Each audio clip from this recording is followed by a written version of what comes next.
since sitting with the album for quite a while now, like the more I get the feel of like a Reasonable Doubt from Jay-Z.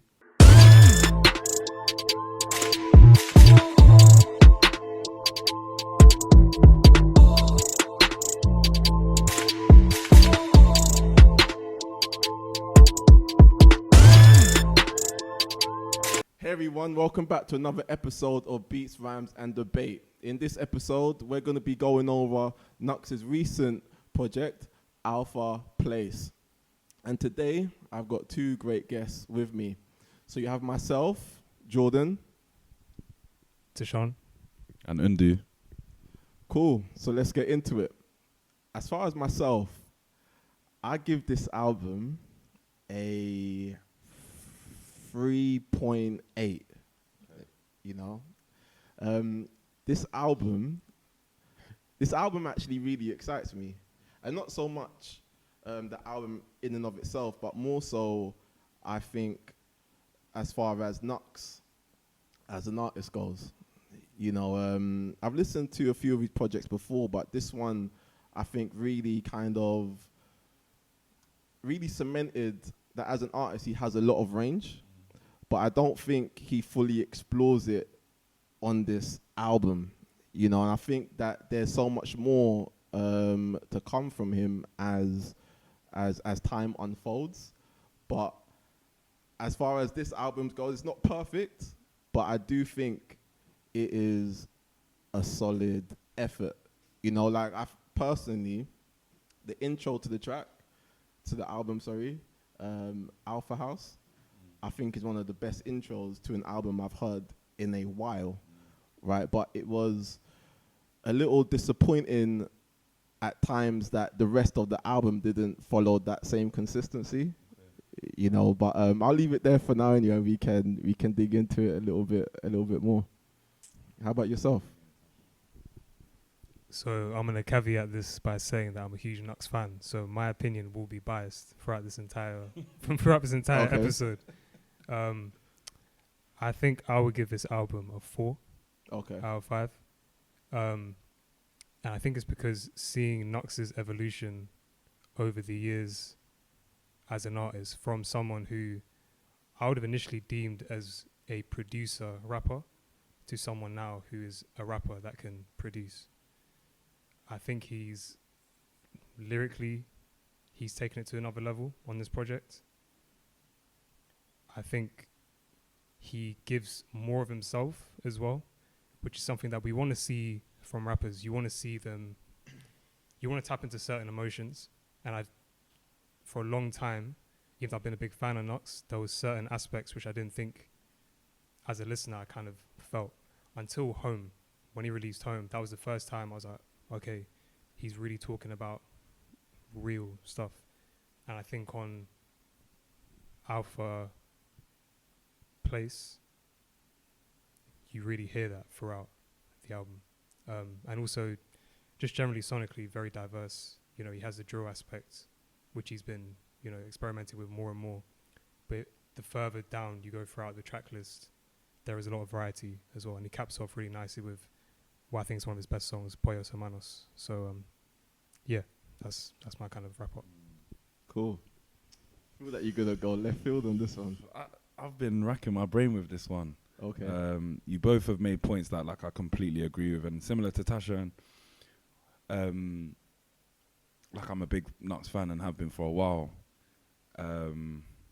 So it's a tough one because I don't know whether to be harsh.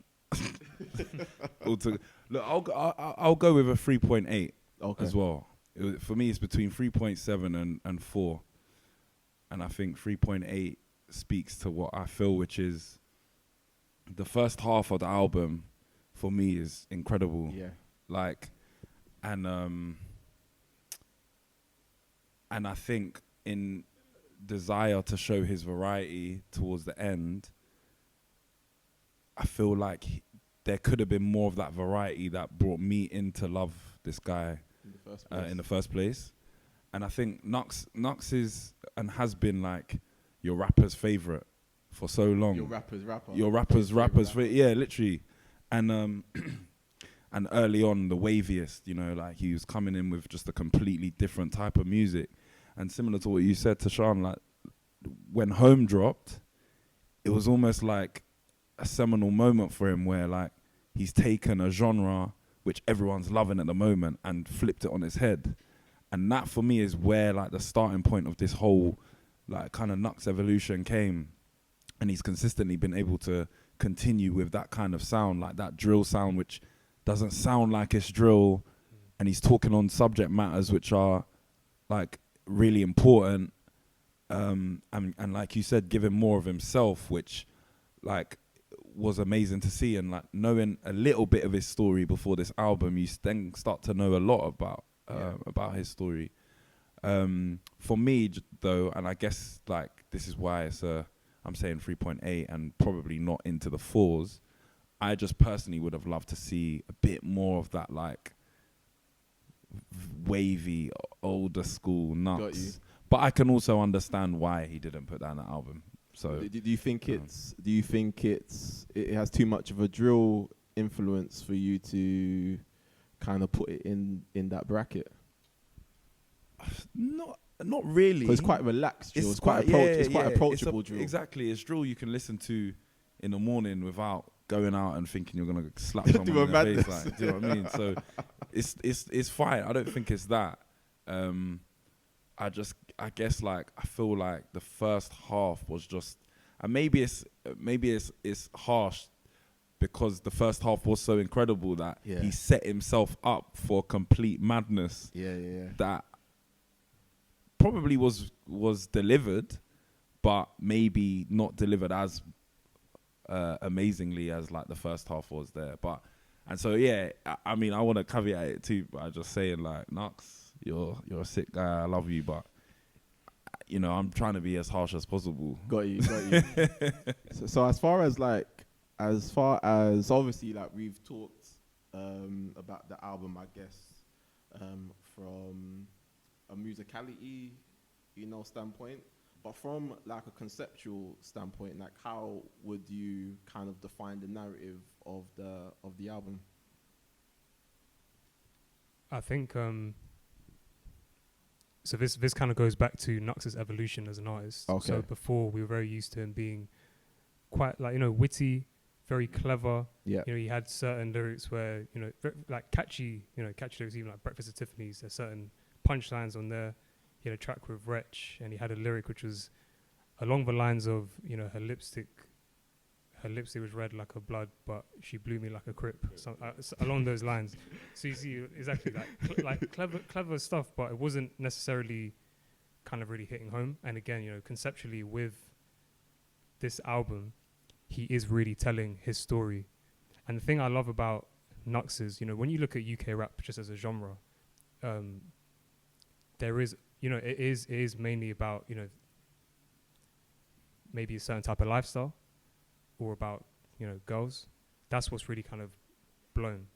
Yeah. Knucks kind of has that, but he hasn't necessarily lived that kind of life himself, yet he articulates it in such a way where anyone can resonate with it, whether you're really from that kind of life or like myself, you're not. But you really can. The way he depicts, growing up in Kilburn, and I think one of the best songs on there, which I think is very underrated, is Three Musketeers. Yeah. Sorry, bro. I won't talk too much on it, but so that song, and to go back to like the diversity in sound, there's kind of like I might pronounce this wrong, but like coupe de cow, Ivory Coast kind of that kind of drum on there. And then when he's, when I listen to that song again, it's not like I've necessarily had mad experiences, but I'm thinking about this guy because we grew up since the age of 12. Yeah. And you kind of have that feeling about your boys and the bond that you have. You don't really talk about it as guys, but when the way he expresses that in that song, again, it taps into something a bit deeper. Yeah. So yeah, that's conceptually, that's what I really like about the album. His storytelling ability, and you kind of feel that you get to know him a bit more as like a person, as an artist. Yeah. How about yourself, Andu? Yeah. I think what you said is spot on. To me, it's like that Three Musketeers song, like, was just wild. Because and exactly what you said in terms of like not living that life, but being, you know, I think as Londoners, naturally, the way London is set up, you don't have to live a life to know about things going on. And I think he is able to be that person that most people can actually, the majority of people can actually resonate with. Like most of these drill artists or rappers who are talking about a specific life are in the minority, and the majority are engaging in their music. And I think what Knucks does perfectly well is being the majority and still talking in a way that allows for everyone to have a very big insight into his life. I remember the first time, so we had him on Timeline on Word on the Curb like a few years ago, and like he was talking a lot about how when he got sent back to Nigeria, and the things that I didn't know that come out in this album, like he's from South Kilburn, where I live is like on the cusp of Harrow Road, and when I was younger, there was a KFC on Harrow Road, which got shot up, and it was the first KFC in England or something that had like a bulletproof glass, right? And I didn't know anything about it. All I know is one day I wanted to go to KFC, it was closed, and then I found out that's why. In Three Musketeers, he has a line which is something like about like a hole through the kernel, which is in reference to that. And I remember when I was listening to this song, I was like, hold on a minute, what? Like, let me rewind this. And you start, and it made me, because it's towards the end of the album, right? Three Musketeers. Yeah. It made me go back and just listen thoroughly to like all these little subtle elements of things that he drops in his songs, which paint the picture of a young boy who evidently is very smart, very clever, probably a bit mischievous, given his name Knuckles, as he says, from a Nigerian background, living in an area where there's a lot of trouble.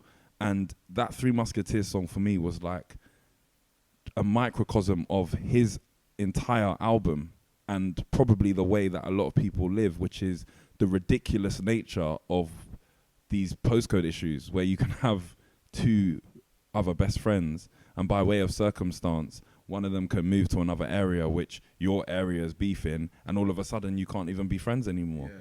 Like, and that for me was hearing that as the penultimate song was like, wow, okay, this is what you're trying to do with this album. This is why you're calling it the place that you're from, which prior to home, he didn't necessarily attach himself to. He wasn't really like known as like South Kilburn rapper Knucks. I swear when he came back, he was living in Watford or something, or like somewhere out of London. And like, this is what you're trying to do. I guess like maybe there could have been a couple more elements to that which made it holistic.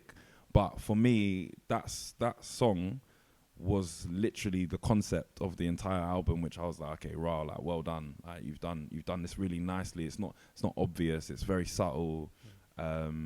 Yeah, that's what I would say on it. You know, it's interesting hearing what the two of you have said, you know, regarding that. And I'm actually interested to get your opinion on what I'm about to say, because I've been sitting on this album now for the past few months now.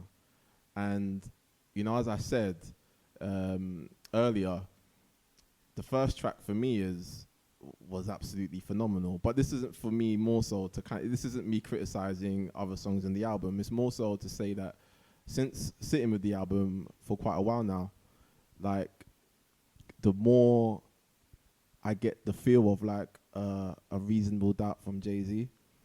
And it's not, and I'm by no means saying that. let me just caveat that, before someone clips that one line of it. I am by no means saying that this album is anywhere near as good as Reasonable Doubt. Nor am I saying that Knucks is anywhere near as a good rapper as a Jay-Z. But what I'm saying though is that it's speaking on a very real topic, which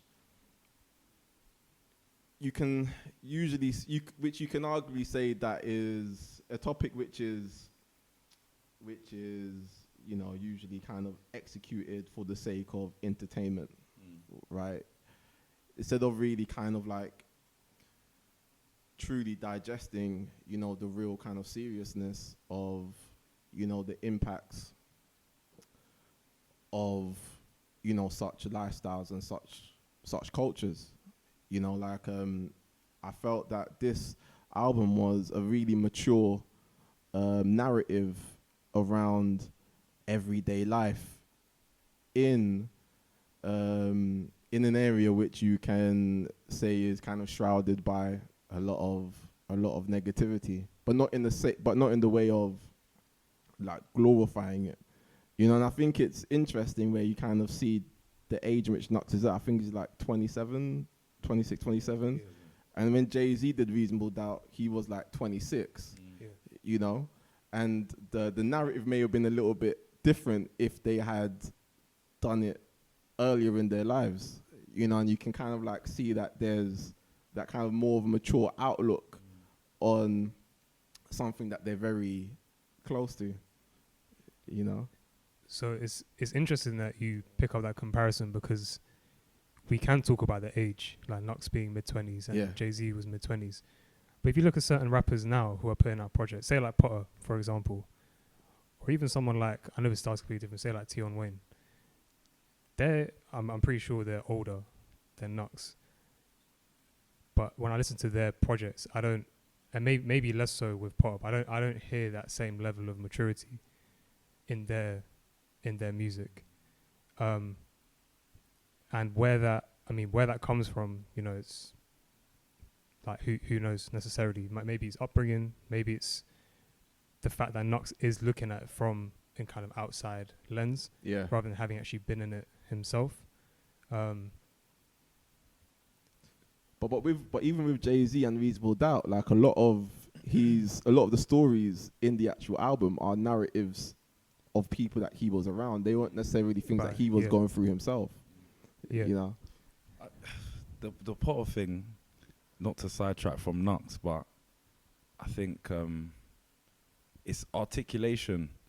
I think Potter is mature, but he might not have been necessarily the best. Yeah, example. he's mature, but he like what you said at the end. It's like where you're coming from, the conversation. But I think with Knucks, definitely like he's matured in his music and knows how to tell a story to the majority and to the masses. Because like, even like way back when I first heard, and I'm sure the same for Tashan, like when we first heard about him through 21 Candles, which was a song 6 years ago about him turning 21. And I think it was on SB. I remember when I listened to it and I was like, this guy is fucking sick. Yeah. Like lyrically, mainly lyrically, the way he like is wavy, like is smooth, is effortless. Like it was stuff that we just in my head hadn't seen really, like in the UK. But now he's that sometimes, but he still has a lyrical ability. He's still able to deliver messages to people that they can understand, and like kind of the maturity of the way he spits, the way he raps, not making everything having to be funny and witty. Like that has probably taken a long time for him to understand, because he probably came from a place of like, I'm making sick music, but no one's listening to it. Yeah. Like, and or even like when he was starting to do like Breakfast at Tiffany's and it was getting like millions of views, it wasn't translating into him becoming one of the top 10, top 20 rappers in the UK. So it's a lot of his progression has probably come out of frustration. Yeah. Like, whereas for Potter, he's been in and around that street rap conversation for ages. So he probably doesn't feel like he needs to change much, because he's a sick rapper. People listen to me. I'm hard hitting. I've been hard hitting. I'm already cut from that cloth. So there's not much to change. Yeah. Tion Wayne now is in a position where, you know, he knows the formula to make a banger, and it's just gonna keep doing that because it's making him money. Yeah. Whereas I think with Knucks, there's like been a need to change because he wants to become like even when we went to his show like years ago and Wretch was there, this is big Wretch there co-signing Knucks because like I say, it's your favorite rapper's favorite rapper, like, but that's not enough to make a living from this or be like cemented into industry stardom, and I think that's what he's had to do to mature. So how do you think Knucks then measures up against his peers then? So I think just to quickly touch back on what Undu was saying, and I'll come to your question. Going back to say like 21 Candles, Breakfast at Tiffany's, like Knucks is super influenced by like certain American rap, which is not necessarily going to be the most popular thing over here, but it does have that kind of maturity to it. So like Currency, for example, lyrically he's not the most sophisticated, yeah. But in terms of his instrumental choice, that kind of jazzy feel, very old school kind of samples, and going back to what Undu was saying about translating over here, I think that's where Knucks has struggled. But although you said out of frustration he's changed his sound, I still think he still has those roots to his old kind of sound. He's not completely changed and, made like a diggity kind of style song. Do you know what I mean? He's still, even if you look at the most, say we look at the most recent album, like Leon the Professional. That's such a tune. Amazing song, which we can, I'm sure, talk about for hours. But that again, like that sample is like an old school, like an old Japanese electronic song. So in terms of like the kind of beats and the kind of the instrumentals that he can create, he still maintained that, his roots. But as you were saying, he's managed to adjust it such that it does meet the UK, what the UK wants, whilst remaining authentic at the same time. In terms of where he measures up against his peers, it's a tough one because, like he does have a very strong core fan base now. He does have like millions and millions of streams on his platform. Will he ever, be as popular as, say, Tion Wayne? Will someone in, I don't know, like Hull or Wigan know who Knucks is? Maybe not. But again, going back to what you were saying, the fact that he's been co-signed by Wretch, co-signed by Stormzy, all these huge names they've got no benefit co-signing him. Do you know what I mean? There's nothing in it for them. They just clearly appreciate what, a certain level of quality of music, and they can appreciate good music when they see it. So I think that might be a more important benchmark, like, your rapper's favorite rapper, rather than where do you stand amongst the masses. I agree. I don't think when I'm saying chain, I don't think he's like flipped the script. I do think there's still elements of his uniqueness in his music, but I think that the success of Home to him was like, okay, this is where I can still do my wavy, different shit and apply to a much bigger audience than I was before. To those kids in Hull or Brighton or wherever, where mainstream attention is mainstream. And to be fair, he charted 3. His album was number 3, innit? I don't even know. Yeah, it was number 3. That to me shows where he can get to now. Like, to have an album number 3, independent, his team are sick, his team do everything, like, it's mad. Like, so you think there's space? So you actually think there's space for Knucks, like, within the UK scene? There is space for Knucks, but a limited space, and I think he might be the only one to control it. Like, you think so? Within the specificity of what he's doing now, which is like a kind of like popular style of music done in a very unique way, yes, but like in terms of like fully alternative, there's a whole other space, for them guys who are making the different types of rap, the House of Pharaoh kind of people, Why are you laughing? Just the way you dropped that. them lot, you know what I'm talking. The weight, those kind of guys. Yeah, there's a space for them. But I think there's a smaller space for where Knucks is, and I think not many people can be in it. Where he can move further, that's where I'm not. I guess I don't know. Like where he stacks up against his peers. For me, if you're asking me personally, he's there. Like he's up with them people. Like in terms of like who we would class as sick rappers. In my head, if I'm thinking about what Jordan's thinking, I think he beat Chuck Knucks in the top 10. Yeah. I would think, but if you're asking your average UK person in Sainsbury's or Tesco, at the moment not, and I think that's where he might struggle to kind of like cross over fully. But for me, I don't think he needs to. Like he's established a very core fan base, like you said. I think he can continue to do that. I think Americans would love him. I think Americans would love him a lot more than we probably would appreciate him. On a Little Sims thing. Like when Little Sims left and went to America, like the fact that we call her a breakthrough artist this year is mad. Like it's ridiculous. He's been about for 10 years. Yeah. It's taken America to say yes, for us to say yes, and I think that's what might happen with Knucks. To be honest, it's interesting though because I think you speaking on like that small kind of space that he currently occupies. I was literally just thinking about that on my way here, right? And again, why it resonates so much with, again, why this project resonates so much with A Reasonable Doubt for me, right? Because if you were to like listen to a Jay-Z back then, you would never think that he would have reached the heights that he's been able to achieve over the past, 2 decades or so.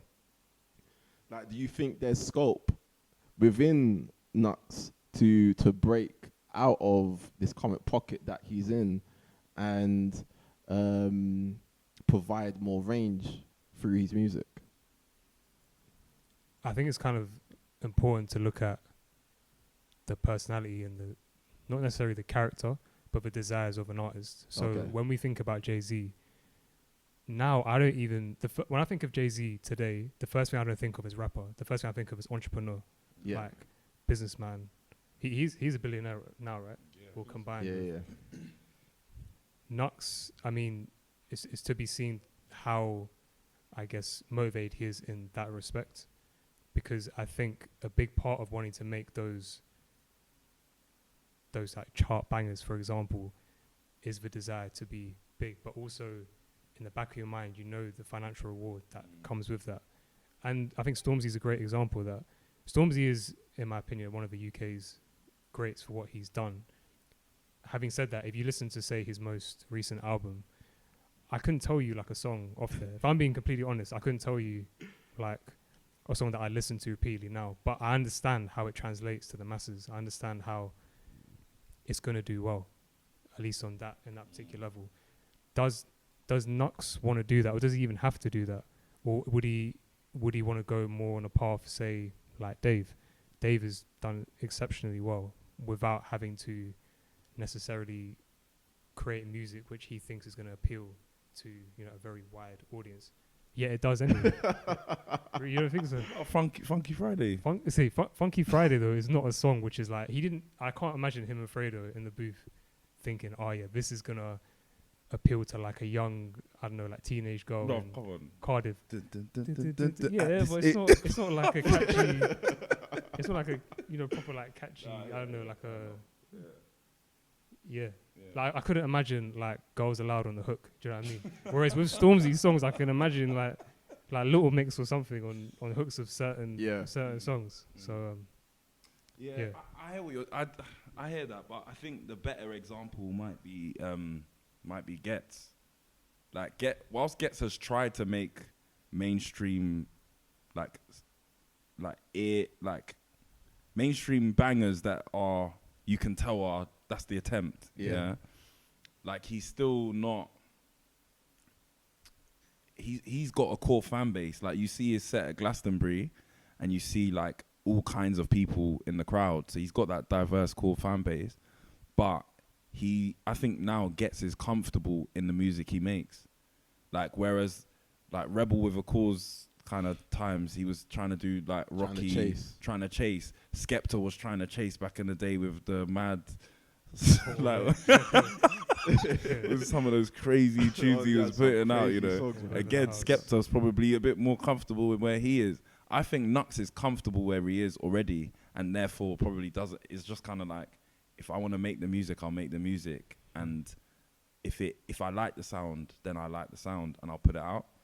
I don't think he should, or I don't think he will chase this mainstream success. I take back what I said about Dave with the Funky Friday thing, because ultimately that's a banger anyway, and I don't think Dave's necessarily thought like, like how can I make a song that's gonna chart number one. He's naturally done it, and he also has like a bit of a different weird aura around him, and is young, so it's kind of easy to push. Marketability comes into play. Like, is Knucks like marketable? Yeah, I think he is. But I think it's just about the comfort and desire, and I don't think he has to be. I think he can cement himself as a, because do you know what the thing about Stormzy, just to end this point, is it was actually interesting. I swear we were having a debate, me, you, and Hyle. We were like, like if you asked like people who appreciate UK music, UK rap, who's like the top 10 ever or top 5 ever rappers / grime artists, would Stormzy be in there? Probably like not. To that, yeah, and it's like probably not. But then if you change the question and say like, who are some of the top 10 pioneering musicians ever to come out of the UK, he's there. You disagree? I think it depends on what you talk about from a musical. When you say musician, it depends. Is it for the music, or is it for like the actual image? You know, I think his image is pushed more than his actual music, if I'm to be honest. Maybe. I don't think he's been pioneering from like a musical standpoint, but as far as like the face, as far as like the glittery packaging, yeah, I'll give you that. Like, but someone like a J Hus is someone who I can say is musically pioneering. Yeah, you know. But if Stormzy didn't break through, do you think the UK scene would be where it is today? No, I don't know. It's difficult to say. But for the sake of argument, I would probably, I guess you can say he carries it on his shoulders, and no one to that extent has been able to do that. You know, and I think you're always going to have people who are the face or something, but you're always going to have others who are actually building the infrastructure that face is sat on. Yeah. And I think I think people like Knucks, you know, J Hus, you know, and a few others that I can't name who aren't on the tip of my tongue. I think they're the ones that provide, you know, the infrastructure, but Stormzy is the person that kind of breaks that space for everyone else to come through, if that makes sense. Because like you said, like Stormzy's album, you don't really remember any songs from it, do you? I think Bossy Bop. That was a banger. You done? Was a banger. So I hear what I agree. But Stormzy though, musically, like, come on, like he charted off a freestyle in a park. Like that but for I think me that's is like, that's the UK scene though. For me, like that is the UK scene. That wouldn't happen anywhere else. You know, like the UK scene is a very small and intense scene. You know, to where if one thing is trending, then it's gonna dominate. You know, But the thing is, before that, no one else. Bear in mind that instrumental was how many years old as well?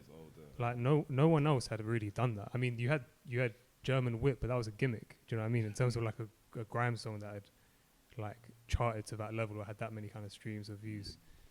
But so you know what it is though, yeah? I think Stormzy, charting and trending on that song, like showed to me that the UK scene is still in a state of adolescence, you know? And it's a thing where albums like Alpha Place,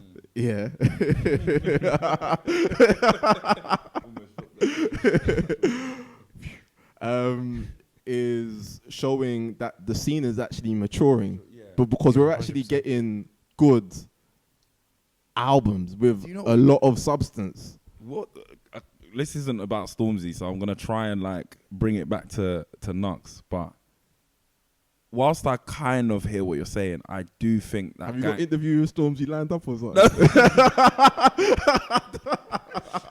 I do think Gang Signs and Prayer is potentially one of the best projects that like the Or UK ever. one of the top 10, 15. Out of the UK.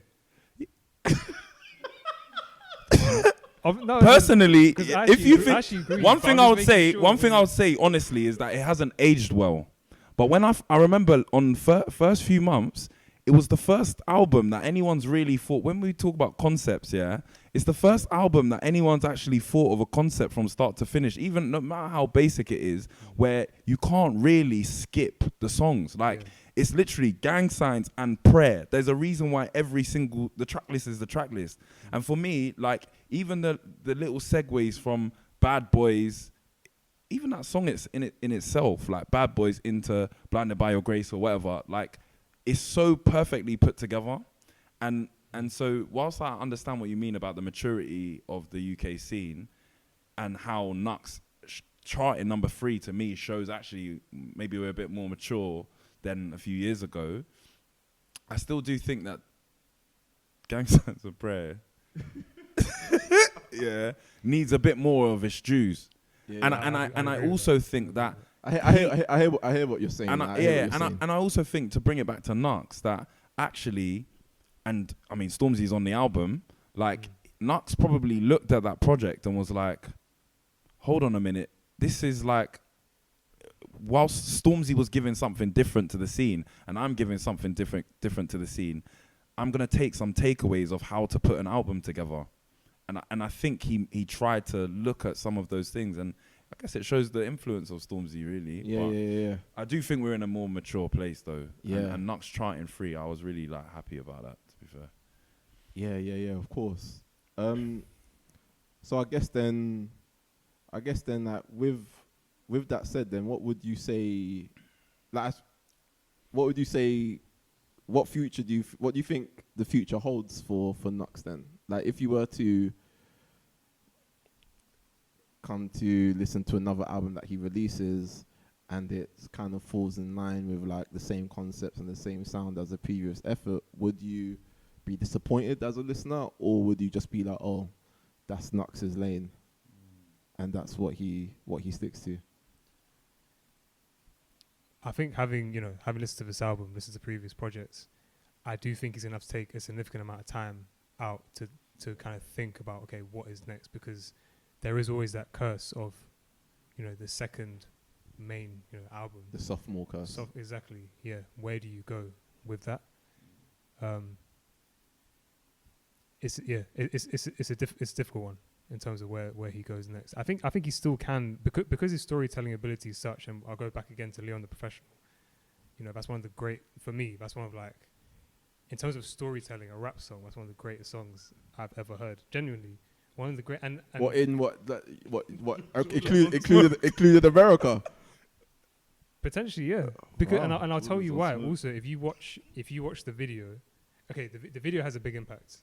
I think without the video, maybe not, but with the video, and also like he's basing it off a film. Yeah, about- the French film, innit? Yeah, The and the also- Professional. and just like Assassinator. I think like his lyrical ability within that song, like the half rhymes, like I won't start like spitting the hook here, but just the way everything is put I love together. how I love the hook. I love Exactly. like yeah. It's really sophisticated. It's subtle but sophisticated. Exactly, yeah. Yeah. And just the build up within the story as well. And it's obviously it's not realistic. Like Things to his humble abode. Yeah. and like the guy disappears out the window and he's on the roof somehow. Do you know what I mean? Obviously that's not realistic, but just the way that he, the way he articulates that story for me, it's incredible. So I think in that respect it will be difficult for him to, that, and also in terms of content, where does he go from here?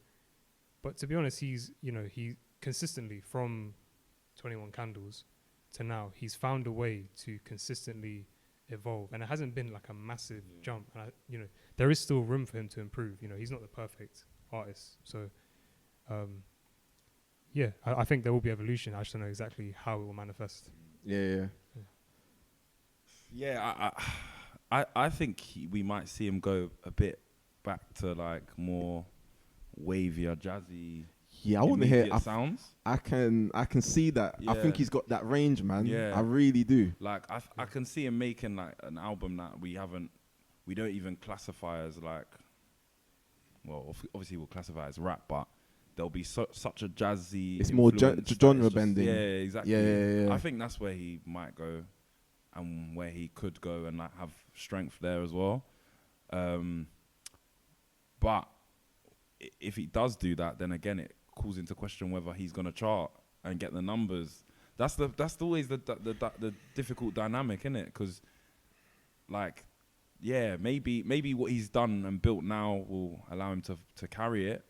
I don't know, but I personally think that people chart more so on the strength of their name rather than the strength of the music. Because I wouldn't even say that like Alpha Place had any kind of bangers on it, but it still charted. They didn't have anything where you can point to. That's a commercial track. That's a commercial track. You can say that there was some tracks which were sounding more commercial than others, but not really anything that would be like, oh, this is gonna be a top 10 in the UK charts. Maybe the tune with SL. What was that one? Nice and good. Yeah. Maybe, but I do hear what you're saying, and I guess like again, charting is a very. I don't even like bringing that into I know, consideration. It's a very like surface level Yeah. thing, because ultimately the real test is how long are you staying in the charts. Like all these people are doing like big pushes to get me to number 1, and then like they get number 2, and then a week later they're number 15. Like so that's the real test. I do understand that, but I guess why I say it is that I was actually surprised that he was able to get into the top 5 and in some way happy, because still you're up against US people, pop music where little children are spinning the songs all day every day. So to still do that is a very big recognition, and to do it independently is a good recognition. So maybe it isn't as important, but I reckon that the future would be him moving fully back into and again, to say what Tashan said, like not that he needs to change massively, but embracing some of that like initial jazzy wavy sound that I think maybe he could do. Cool. Yeah. Well, I think we'll round up now. Yeah. So like, is there any like final thoughts that you want to just kind of like throw out there before we close off? Any big statements? The best storytelling tune of all time. No, do you know what though? Music is subjective, and music is subjective, man. So that's what I'm saying. And I do. Knucks, you're the GOAT, man. You're the greatest to do it. The video was a bit corny at the end though. What, Leon the Professional? Yeah, it was a bit corny. What was corny? Just the police officer was a bit grim. But Decisions, the tune with Millions and Shay's Universe, fucking hell, that song, yeah, top 10 of all time. Bro, but what about Alpha House? Like, why aren't you mans talking about Alpha House? We know that's a banger. I'm talking about things that people aren't talking about. Decisions, go and listen to it. I'm talking about like the opening track though. Like, it's cold. It's good, yeah. What are you saying? That's the best opening track of all time. Yeah. So that we've got that. In recent years, I will definitely say that. Like, I don't really Seriously? think. Yeah. Have you heard Young Steph's intro of what was the tape called? Blood. No. Yeah, bro. Big intro. That's huge. But There's been a lot of better than Alpha House though. There's been bare hot takes. Best intro of all time. Knucks is Jay-Z. Personally, I never said Knucks that. is Jay-Z. Better than Reasonable Doubt. Best storytelling song of all time. And Decisions, top 10 song of all time. Okay, I think we can round it up there. Yeah, thank you. Much love for coming through, man. It's been a real enjoyable discussion. And as always, as you know, the conversation continues online as well. So please make sure that you follow us on Instagram at Beats Rhymes Debate. our YouTube at Beats Fams Debate as well. And if you have feelings and thoughts, if you agree with us, if you disagree, make sure you make it known in the comment section. Well, I'm Jordan. I've been your host today, and I look forward to seeing you next time. Peace.